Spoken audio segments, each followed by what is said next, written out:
देखिए, आज हम आपको चाइल्ड साइकोलॉजी के बारे में बताएंगे। चाइल्ड साइकोलॉजी में आपके पास 3 तरह के गार्जियन आएंगे।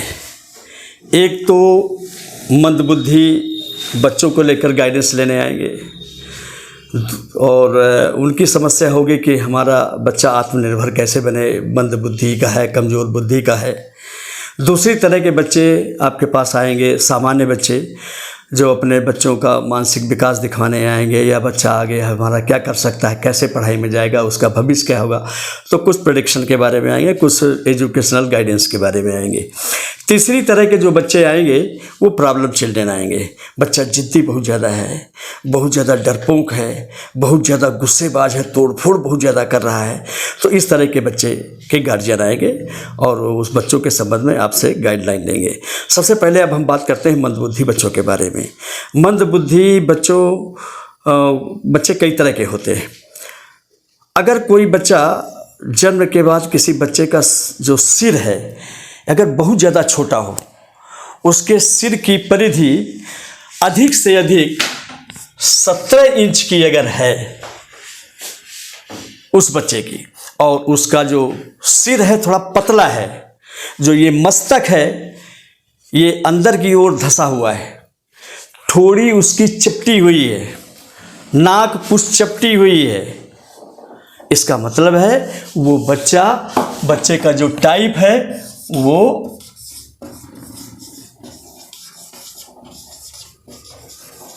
माइक्रोसेफेली चाइल्ड है। ये माइक्रोसेफेली होने का उसका कारण क्या है? उसका कारण ये है कि वो बच्चा जब गर्भ में था, गर्भावस्था में के 5वें महीने में इन्फेक्शन के कारण इस तरह के बच्चे के लक्षण डेवलप हो जाते हैं और इस तरह के मंदबुद्धि के बच्चे जन्म लेते हैं। एक दूसरा और होता है, अगर किसी बच्चे का जन्म के समय सिर काफ़ी बड़ा हो, उसकी जो परिधि होती है वो अधिकतम या लगभग 28 इंच के आसपास हो या इससे भी अधिक हो, सिर काफ़ी बड़ा हो चेहरे की तुलना में, उसका जो सिर है वो आगे की तरफ यानी मस्तक और पीछे का हिस्सा काफ़ी निकला हो, आगे का हिस्सा भी अगर उसका निकला हुआ है, तो ऐसे बच्चों को हम कहेंगे सिर उसका छोटा है।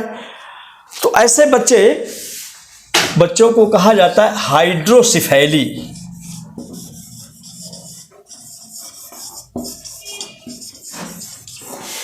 ये हाइड्रोसेफेली टाइप के बच्चे होते हैं और इनकी जो मानसिक मंदता होती है उसका मुख्य कारण होता है जब सुषुम्ना नाड़ी में सेरिब्रोस्पाइनल फ्लूइड की मात्रा जरूरत से ज़्यादा हो जाए, तो इस तरह के बच्चों का लक्षण डेवलप हो जाते हैं और ये समस्या पूर्व बाल्यावस्था अथवा बाल्यावस्था में भी हो सकती है इन बच्चों का। अच्छा, इनका जो शरीर है वो थोड़ा सा चेहरे की तुलना में काफ़ी हल्का और रहता है। दूसरी बात, इनके जो होंठ हैं वो थोड़ा सा पतले होंगे, मस्तक इनका बड़ा होगा, इनकी जो गर्दन है तो वो ठीक है, नॉर्मल लगभग नॉर्मल जैसी होती है। तो इनको इस तरह से पहचाना जा सकता है ज़्यादातर सिर की वजह से। तीसरी जो कैटेगरी है वो मंगोलिज्म होते हैं, उनको कहते हैं मंगोलिज्म।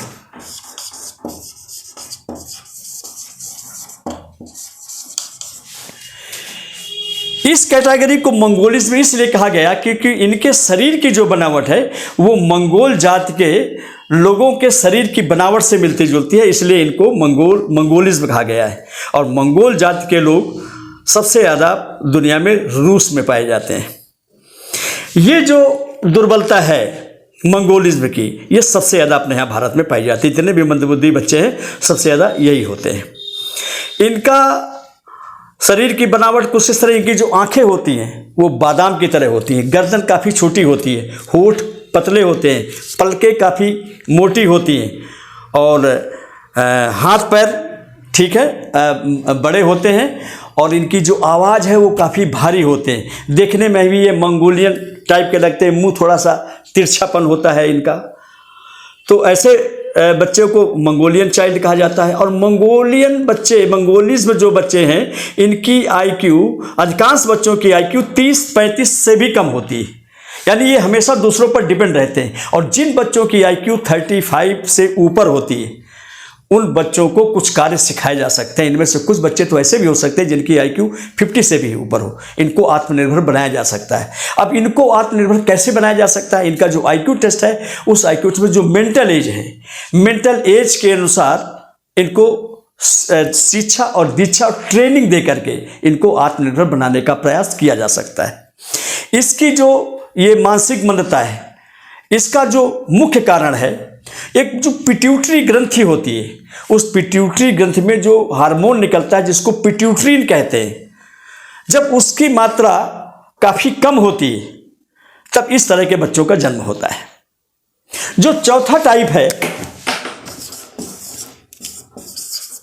उसको कहते हैं क्रेटेनिज्म। इस प्रकार के मानसिक मंदता बच्चे, ये हाइट में काफ़ी छोटे होते हैं। जब ये एडल्ट भी हो जाते हैं तो इनकी अधिकतम हाइट 3 फुट होती है, 3 फुट से ज़्यादा लंबे नहीं होते हैं। हाथ पैर मजबूत और बड़े होते हैं, धड़ भी इनका ठीक होता है, इनके शरीर में पर्याप्त चर्बी होती है। लेकिन कामुकता की दृष्टि से ये अपरिपक्व होते हैं, क्योंकि कामुकता इनकी कुंठित हो गई होती है। इनके जो जीभ हैं, जो होठ हैं, ये काफ़ी मोटे होते हैं।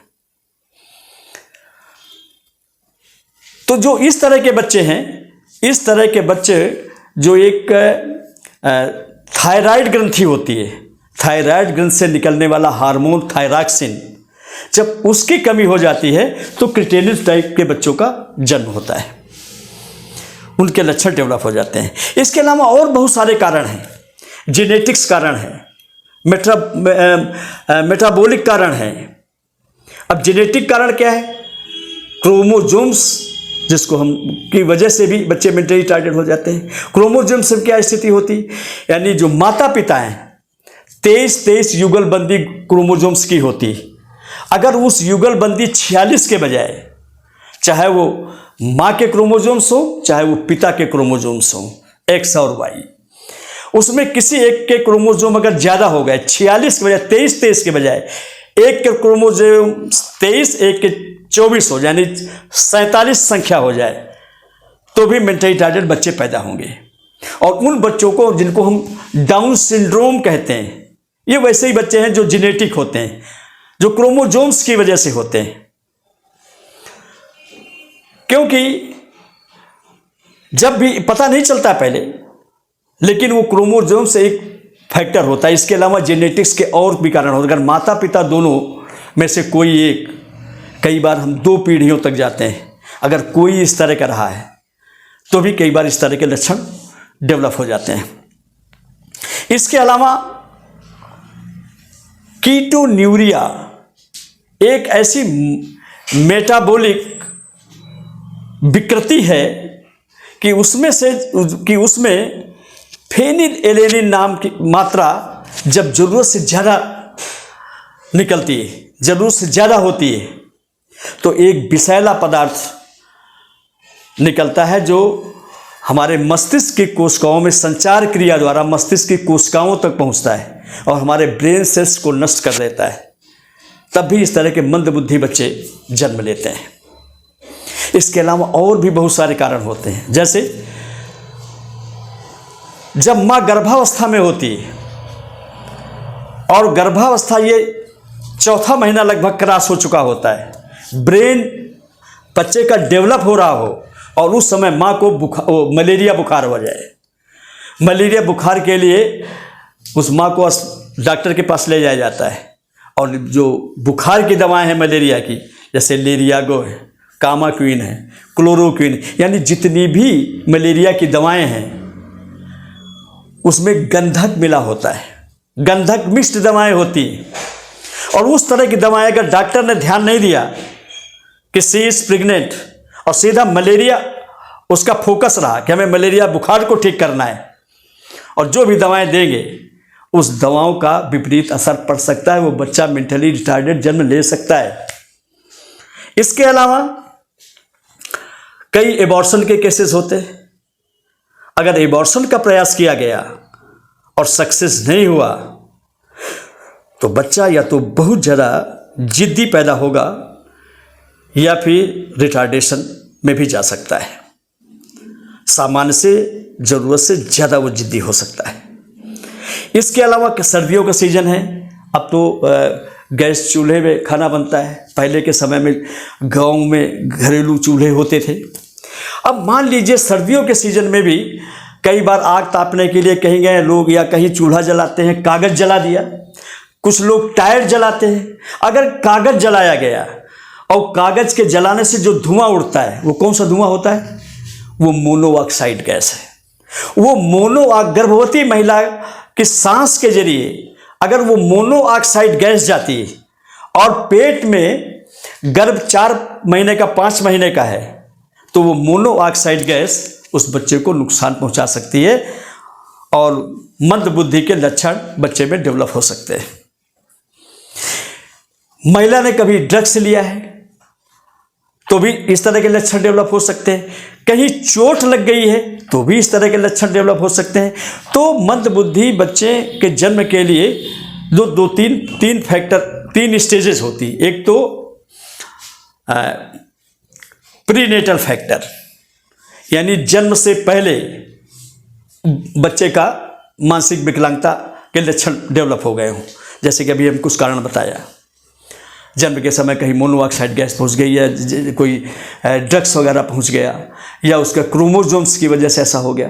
दूसरा होता है एक पेरीनेटल फैक्टर, यानी जब बच्चे का जन्म हो रहा हो, बच्चा पेट में नॉर्मल था लेकिन जब उसका जन्म हो रहा डिलीवरी टाइम में अगर असावधानी बरती गई, तुरंत पर्याप्त ऑक्सीजन बच्चे को नहीं दी गई, उसकी सफाई में देर हुई, पर्याप्त ऑक्सीजन नहीं मिली, तो बच्चा पर शक होना चाहिए कि हो सकता रिटार्डेड हो जाए। ये तो बाद में पता चलेगा जब उसके डेवलपमेंट पर, जब उसकी ग्रोथ होगी कि वो दांत कितनी उम्र में निकल रहा है, कितनी उम्र में बोल रहा है, कितना, तब पता चलेगा।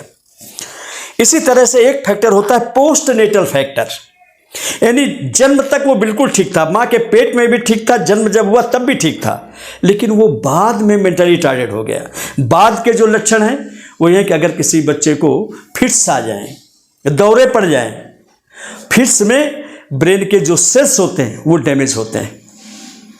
अगर ब्रेन के सेल्स डैमेज हुए तो उसकी आईक्यू कमजोर होती जाएगी। अगर वो छोटा बच्चा है, घूम रहा है, कहीं लेड पेंट वगैरह अगर वो चाट लेता है, उसका भी दुष्प्रभाव पड़ता है उस बच्चे के अंदर। बच्चे गिरते रहते हैं। अब कभी कुछ इस तरह से गिर जाए कि ये जो हमारा भाग है, अगर यहां पर चोट लग जाए तो भी ब्रेन के सेल्स हमारे डैमेज हो जाते हैं, तो भी बच्चा मेंटली रिटार्डेड हो सकता है। कई केसेस हमारे पास इस तरह के आए कि खासकर जो अनपढ़ माता पिता है या कम शिक्षित हैं, गांव में अपना काम करने के लिए बच्चा रोता ज़्यादा है या कुछ और कारण है, तो उसको कई केसेस हमारे पास इस तरह, उसको अफीम का छोटा सा टुकड़ा दे देने की परंपरा है। उनको मात्रा का मालूम नहीं होता, अगर किसी दिन मात्रा ज़्यादा हो गई तो ब्रेन के सेल्स डैमेज हो जाएंगे और बच्चा रिटार्डेड हो जाएगा। इस तरह बहुत सारे कारण हैं मेंटली रिटार्डेड होने के। अब सवाल इस बात का, इस तरह के मेंटली रिटार्डेड बच्चों की शिक्षा दीक्षा कैसे हो। अब शिक्षा दीक्षा के लिए जब भी आप गाइड करें, आपके पास जो ये गार्जियन आएंगे तो उनको गाइड करने के लिए सबसे पहली जो ज़रूरत है, उस बच्चे का आपको आईक्यू टेस्ट करना पड़ेगा। उस आईक्यू टेस्ट में उसकी मेंटल एज, उसकी टर्मिनल एज, उसकी बेसल एज आप जरूर मालूम करें। जो बच्चे की मेंटल एज आई है, उस बच्चे की मेंटल एज के अनुसार शिक्षा देने के लिए गार्जियन को आप गाइड कीजिए। अगर बच्चा सपोज कीजिए 16 वर्ष का आया आपके पास, आप उसका टेस्ट करते हैं, उस बच्चे की जो मेंटल एज है वो आई 8 वर्ष।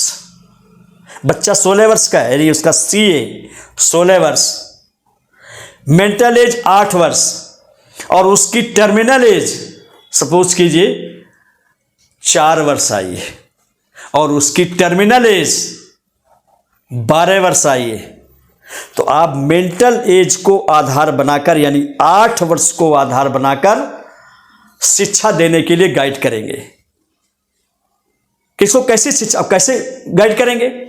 8 वर्ष जो उसकी मेंटल एज आई है, 8 वर्ष का ही जो सामान्य बच्चा है, जो मंद बुद्धि का नहीं है, जिसकी आईक्यू सामान्य है, यानी सामान्य आईक्यू का 8 वर्ष का जो वास्तविक उम्र का बच्चा है, जितना वो सीख सकता है उतना ये बच्चा सीख सकता है, भले ही उसकी उम्र 16 साल हो। लेकिन यहां पर फिर ध्यान दीजिए, लेकिन 8 वर्ष का जो मेंटली रिटार्डेड बच्चा है उसकी ग्रास्पिंग पावर स्लो है, उसकी लर्निंग स्पीड स्लो है, सामान्य बच्चे की लर्निंग स्पीड ज्यादा है। तो जो 8 वर्ष का बच्चा है, सपोज कीजिए कोई चीज